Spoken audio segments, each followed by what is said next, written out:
Dans la vie, il y a vraiment deux choix. Soit vous faites partie du problème, soit vous faites partie de la solution. Le mythe selon lequel il existerait une troisième catégorie, celle des indécis, des spectateurs qui observent sans vouloir s'impliquer, n'est rien d'autre que cela, un mythe. Le silence face aux atrocités équivaut à de la complicité, comme nous l'avons vu pendant l'Holocauste et encore aujourd'hui. Il existe trois types de personnes, celles qui font bouger les choses, celles qui regardent les choses se passer et celles qui demandent ce qui s'est passé. Nous avons deux options, soit nous faisons bouger les choses, soit nous devenons partie du problème. Donc, la première chose à savoir, c'est que lorsqu'une seule personne innocente est attaquée, toutes les personnes innocentes sont attaquées. Qu'a dit Churchill? Que apaiser les ennemis, c'est comme nourrir les crocodiles en espérant être mangés en dernier. Pour une raison quelconque, les Juifs sont le canari dans la mine, le paratonnerre. Si vous voyez une attaque contre les Juifs, soyez assurés que cette attaque va s'étendre. Donc, nous sommes tous concernés. Pour aller encore plus loin sur un plan mystique et même d'un point de vue scientifique, nous sommes tous un seul organisme. Lorsqu'une partie du corps souffre, une autre partie souffre aussi. Nous ne sommes pas des entités séparées, même si, dans notre illusion, nous pouvons avoir cette impression. Et quand une partie est forte, elle renforce le reste du corps. Nous avons donc la responsabilité d'agir. Alors la question est, que pouvons-nous faire? Mais d'abord, nous devons comprendre le sentiment d'urgence impérieux qui existe ici. Donc la première chose, c'est que nous devons savoir que nous avons un rôle à jouer. Commençons maintenant par l'éducation, un rôle de clarté avant tout, comprendre ce qui se passe et être capable de l'expliquer aux autres. Ne pas se laisser laver le cerveau par la propagande, par la désinformation, surtout aujourd'hui avec les réseaux sociaux et la technologie. Donnez-vous les moyens de savoir, sachez ce qui se passe. Et si vous avez besoin de faire des recherches, faites-les. Évidemment, nous sommes en plein milieu d'une véritable guerre, donc il est clair que nous n'avons pas vraiment le temps pour que tout le monde s'instruise. Mais c'est quelque chose que chacun de nous, plus vous vous instruisez, plus vous pouvez prendre des décisions indépendantes, non basées sur ce que quelqu'un d'autre vous dit. Mais passons maintenant aux véritables actions au-delà de cela. En fin de compte, c'est un test de qui nous sommes, et de ce que nous défendons. C'est ce qui se passe, malheureusement, en temps de guerre. Cela cristallise nos valeurs. Quelles sont nos convictions? Pourquoi sommes-nous prêts à nous battre? Donc, cela définit nos valeurs. Qu'est-ce qui est juste? Qu'est-ce qui est faux? Et cela m'amène à ce que nous faisons à ce sujet, à savoir qu'en fin de compte, nous sommes des créatures divines, des âmes spirituelles en voyage physique, et non des êtres physiques en voyage spirituel. Au fond, la lumière, l'amour, l'unité, la paix, l'harmonie sont notre nature profonde. Cependant, comme nous le lisons dans le livre de la Genèse cette semaine, il y a les ténèbres et la lumière, et nous devons choisir la lumière, et comprendre que notre passion pour la vie est plus forte que les forces du mal. Alors, qu'est-ce que cela signifie en termes simples? Cela signifie que la bataille que nous devons mener côte à côte, en même temps que les combats physiques nécessaires pour protéger les innocents, est une bataille spirituelle pour apporter plus de bonté dans nos vies. Tendez la main, dites un mot gentil, faites une bonne action supplémentaire, des actes de bonté, une mitzvah. Et cela va de pair. Comme je l'ai dit plus tôt, la survie juive peut nous enseigner que les batailles ne se sont pas seulement menées sur le plan physique. C'était aussi une bataille pour nos âmes, pour notre foi. Comme un juif qui allait être tué par un nazi l'a dit au nazi alors qu'il murmurait ses dernières prières que le nazi lui avait permis de faire, le nazi lui a demandé « Que dis-tu » Il répond « Je remercie Dieu ». Il dit « Pourquoi remercies-tu Dieu, misérable juif? Tu es à ma merci. Où est ton Dieu ?» Et le juif a répondu calmement « Je remercie Dieu de ne pas m'avoir créé comme vous, comprenant qu'au final, la bonté triomphera. » Ainsi, chaque fois que nous accomplissons un acte de bonté qui a un effet papillon, cela affecte, oui, le Moyen-Orient, cela affecte Israël, cela influence les combats là-bas. Donc, bien qu'il faille mener les combats physiques et tout faire, comme je l'ai dit, pour protéger et défendre les innocents, et évidemment, si vous pouvez agir dans ce sens, que vous soyez réserviste ou que vous souhaitiez soutenir financièrement ou d'une autre manière, c'est absolument une autre chose que nous devons faire. Mais cela doit aller de pair avec le spirituel. Aucune armée ne peut gagner, même avec les armes les plus puissantes et les ressources les plus importantes, si son moral, sa conviction morale, si ses âmes ne sont pas claires avec la force, le courage et la conscience de l'importance de cette guerre. Donc, une bataille majeure est celle du psychologique pour préparer nos cœurs, nos âmes, nos esprits, nos attitudes. Et puis, il y a des mitzvot spécifiques, des bonnes actions précises qui, en fait, pour les Juifs, pour les hommes, après la bar mitzvah, consistent à mettre les téphillin chaque jour. Cela a un pouvoir. La Bible nous dit que cela a le pouvoir d'inspirer la peur à nos ennemis. Et nous l'avons vu pendant la guerre des 6 jours, la guerre de Yom Kippour, que cette boîte mystérieuse posée sur la tête et sur le bras gauche pour les droitiers était, étrange. Et ils pensaient que c'était une arme. Ils pensaient que c'était une grenade. Peu importe ce qu'ils imaginaient. C'est une arme, mais c'est une arme spirituelle. Nous venons de Sukkot qui a mené à cette guerre tragique pendant Simat Torah. Les 4 espèces que nous avons prises sont comparées à des armes spirituelles.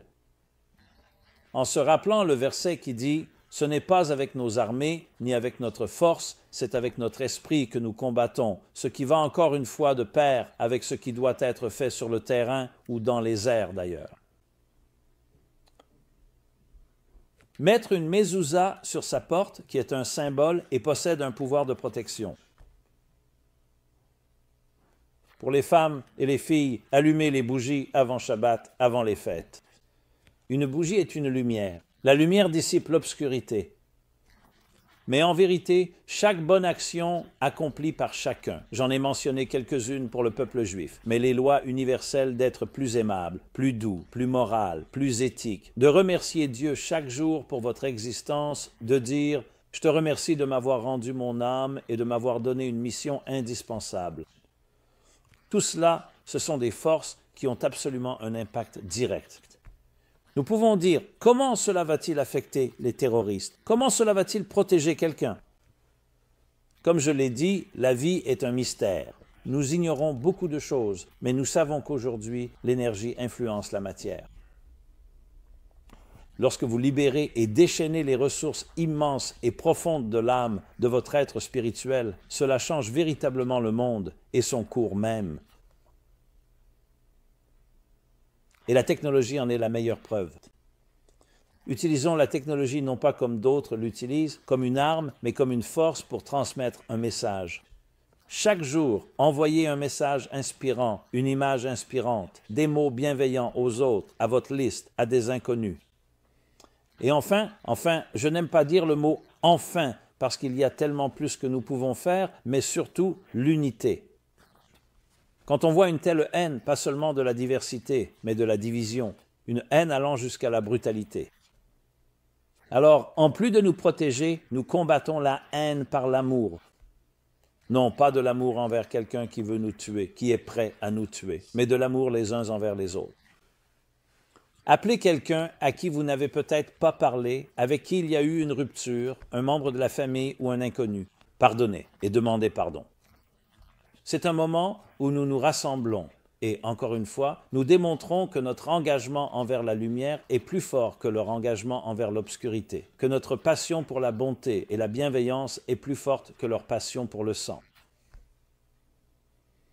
Et cette lumière triomphera. Nous devons en être convaincus, absolument. Et si l'on regarde l'histoire, on le constate. Malgré toutes les douleurs et toutes les souffrances, du point de vue juif, nous avons triomphé. Nous sommes là, peut-être un peu boiteux, blessés, meurtris, mais nous sommes là. Et non seulement nous sommes là et avons survécu, mais nous avons un message. Je suis un juif fier de partager un message non seulement pour les juifs, mais pour le monde entier, que les juifs ont apporté à cette civilisation les valeurs qu'Abraham a enseignées il y a presque 4000 ans, la justice, l'amour. Abraham priait pour les infidèles. Donc toutes les valeurs auxquelles nous tenons tant remontent à des milliers d'années, et c'est au peuple juif que nous devrions dire merci pour cela, au lieu de l'attaquer. Nos propres ennemis, leur propre religion et leur foi viennent du judaïsme, ce qui est, bien sûr, l'ironie des ironies. Comment Abraham, leur grand-père, réagirait-il à un tel comportement, lui qui était un homme de bonté, de bienveillance, d'attention, d'amour? Dans le livre de Thomas Cahill, Les dons des Juifs, il explique, je crois, 30 mots, 30 idées que les Juifs ont apportées. Et ce sont des mots comme optimisme, destin, foi, confiance, tout ce que nous considérons comme étant les valeurs les plus importantes de nos vies. Il existe un midrash intéressant qui dit que si le monde non-juif, y compris nos ennemis, savait quelle bénédiction et quelle protection ils reçoivent du peuple juif à travers Israël, Jérusalem, le temple sacré, non seulement ils ne l'attaqueraient pas, mais ils l'entoureraient de légions pour le protéger, car c'est la source de leur propre bénédiction. Pensez à l'ironie des ironies, à l'ironie tragique de ce concept. Et c'est ce que nous sommes ici pour dire. Ce matin-là, à Simat Torah, lorsque l'attaque a eu lieu, que disaient les Juifs dans les synagogues? Nous dansions avec la Torah éternelle. Nous célébrions l'indestructibilité. Et dans le dernier des 17 versets que nous récitons avant de danser, que dit-il? De Sion sortira la Torah et la parole de Dieu de Jérusalem. C'est ce que nous avons dit. L'ultime exportation d'Israël, ce ne sont pas les armes, ce n'est pas la guerre, ce n'est pas la technologie, ce ne sont pas les start-up. La véritable exportation, c'est la parole de Dieu. Dans la Torah se trouve le mandat divin que nous avons reçu. Comment transformer ce monde en un monde magnifique, un monde messianique, un monde d'harmonie, un monde de paix, sans plus de famine, sans plus de guerre. Plus d'avidité, plus de colère. Élimination de tout ce qui est impur. C'est ce que nous disions et nous continuerons à le dire. Cela ne nous intimide pas, cela ne change rien à ce en quoi nous croyons. Nos cœurs sont brisés, mais notre détermination reste plus forte que jamais, et c'est là que réside la résilience, la force et la certitude que nous triompherons. Alors, mes chers amis, aussi bien nos frères et sœurs en Israël qu'ailleurs, restez forts. Rappelez-vous, lorsque vous êtes connectés à ce qui est au-dessus, vous ne tombez pas en dessous. C'est le moment de puiser plus profondément et de trouver ces ressources qui nous donnent force, courage, confiance, ténacité, guidance et direction pour faire partie de la solution et non rester spectateur. Chacun d'entre nous a un rôle à jouer. Nous faisons tous partie de cela, un rôle d'éducation envers nous-mêmes et envers les autres, d'être clair, le rôle de la conviction morale, de comprendre ce qui est juste et ce qui est faux. De toutes les manières possibles, montrons notre solidarité avec Israël. Évidemment, si vous pouvez aider concrètement, que ce soit financièrement ou en participant réellement au combat, et bien sûr, le rôle de la guerre spirituelle à laquelle chacun de nous prend part. Nous pouvons nous mobiliser, nous engager dans cette bataille. C'est une bataille du bien contre le mal, de la lumière contre les ténèbres, et la lumière l'emportera. Amen. Que Dieu te bénisse. Que Dieu bénisse chaque homme, chaque femme et chaque enfant en terre sainte, ainsi que tous les innocents partout dans le monde, et en particulier ceux qui protègent et défendent les innocents. Que Dieu les bénisse afin qu'ils restent intacts et en bonne santé. Puissent les otages être libérés intacts, sans aucun mal, sans blessure, et puissions-nous mériter, aussi vite que possible, de faire pencher la balance et d'apporter la rédemption personnelle et mondiale à ce monde souffrant.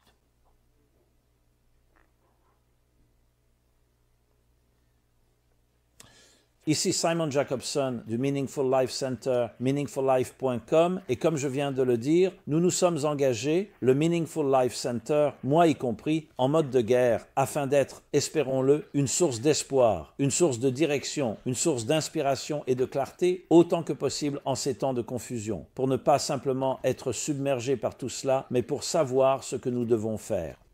Et comme je l'ai mentionné, nous avons créé une section spéciale sur notre site avec de nombreuses ressources et outils essentiels pour nous-mêmes, pour nos enfants, pour toutes les personnes avec qui nous sommes en contact. Alors s'il vous plaît, profitez-en. J'aimerais beaucoup entendre vos commentaires, vos retours, excusez-moi, vos suggestions et surtout, merci de partager. Merci de partager cet effet d'entraînement. Merci.